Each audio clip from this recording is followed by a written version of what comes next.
విశాఖ మధురవాడలో ప్రపంచ పర్యావరణ దినోత్సవం సందర్భంగా కూటమి నాయకులు జీవీఎంసీ అధికారులతో కలిసి భీమిలి ఎమ్మెల్యే గంటా శ్రీనివాసరావు సైకిల్ యాత్ర నిర్వహించి మొక్కలు నాటారు. 7వ వార్డు మిథులాపురి ఉడా కాలనీ గాంధీ విగ్రహం నుంచి మెగాధారమ్మ పార్కు వరకు సైకిల్ యాత్ర నిర్వహించారు. అనంతరం పార్క్ కమిటీ సభ్యులతో కలిసి మొక్కలు నాటారు. పర్యావరణాన్ని రక్షించుకోవడం ప్రతి ఒక్కరి బాధ్యత అని గంటా శ్రీనివాసరావు అన్నారు. భూమి మన ఇల్లు, ప్రకృతి మన జీవనాధారమని, గాలి, నీరు, నేల కలుషితం కాకుండా అందరూ కృషి చేయాలని పిలుపునిచ్చారు.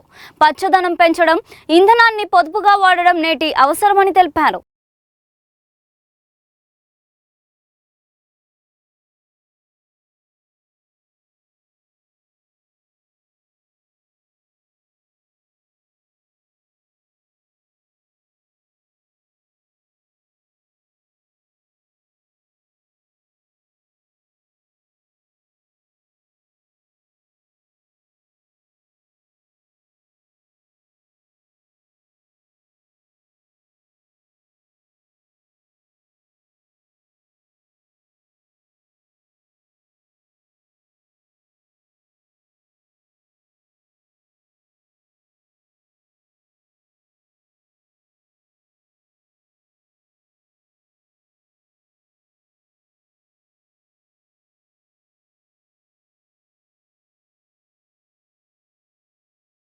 కమిషనర్ మధురవాడ జోన్ ఈరోజు వరల్డ్ ఎన్విరాన్మెంట్ డే సందర్భంగా జీవీఎంసీ వారు ఈ మెగా ప్లాంటేషన్ ప్రోగ్రామ్ని కండక్ట్ చేయడం జరిగింది. దానికి ఆనరబుల్ ఎమ్మెల్యే గారు ముఖ్య అతిథిగా ఇచ్చేసి ఈ పార్కులో ఈరోజు అందరి మధ్య ఈ ప్లాంటేషన్ కార్యక్రమం స్టార్ట్ చేయడం జరిగింది. ఇది ఈ ఋతుపవనాలు స్టార్ట్ అయ్యే ముందు మనం తీసుకునే కార్యక్రమం.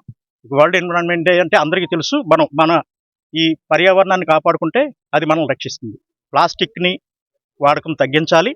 అదేవిధంగా దానికి విరుగుడుగా మనం ఈ కార్బన్ డైఆక్సైడ్ ఏదైతే తగ్గించుకోవడానికి ఉందో దానికి ఈ ప్లాంటేషన్ని అందరూ కూడా చేపట్టాలి. ఈ పార్కులో ఇక్కడ రెసిడెన్షియల్ వెల్ఫేర్ అసోసియేషన్ చాలా బాగా చేస్తున్నారు. దీని స్ఫూర్తితో అన్ని పార్కులు కూడా ఇదే విధంగా డెవలప్ చేయాలని చేసుకోవాలని కోరుకుంటూ మా సహాయ సహకారాలు ఈ వెల్ఫేర్ అసోసియేషన్కి అలాగే జీవీఎంసీ తరఫున ఏ పార్కులో అయినా సరే మేము ఈ మౌలిక సదుపాయాలు కల్పించడానికి ప్లాంటేషన్కి కట్టుబడి ఉంటాం. థ్యాంక్ యూ అండి.